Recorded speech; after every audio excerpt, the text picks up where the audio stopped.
Hello, வணக்கம். நான் பிரியா பிரகாஷ். நம்ம ட்ரீம் கலர்ஸ் சேனல்லேருந்து. இன்றைக்கி நான் பேச போகிற டாபிக் வந்து அடம், பிடிவாதம், கோவம். 3மே கிட்டத்தட்ட ஒன்று தான்.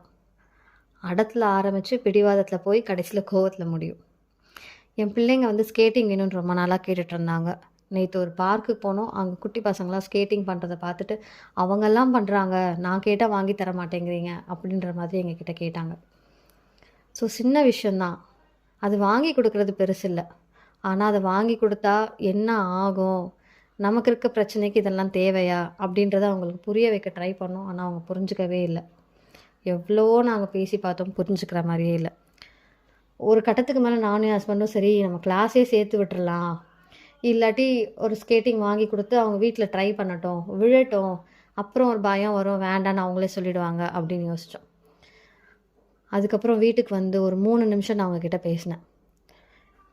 இது என்னது, இதனால் என்ன ஆகும், இதனால் நமக்கு என்ன ஆகும் அப்படின்றத அவங்களுக்கு புரிய வச்சேன். வீடியோஸ் காமிச்சேன், புரிஞ்சுக்கிட்டாங்க. எனக்கு வேண்டாம் அப்படின்னு 2 பேருமே சொல்லிட்டாங்க. அவ்வளோதாங்க. நம்ம ஒரு விஷயத்தை வந்து பிள்ளைங்களுக்கு புரிய வைக்கிற முறையில் தான் இருக்குது. பொறுமையாக சொன்னால் கண்டிப்பாக பிள்ளைங்க கேட்டுக்குவாங்க, கோவமாக சொன்னால் கண்டிப்பாக கேட்கவே மாட்டாங்க.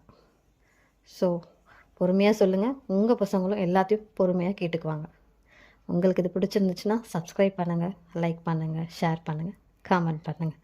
தேங்க்யூ.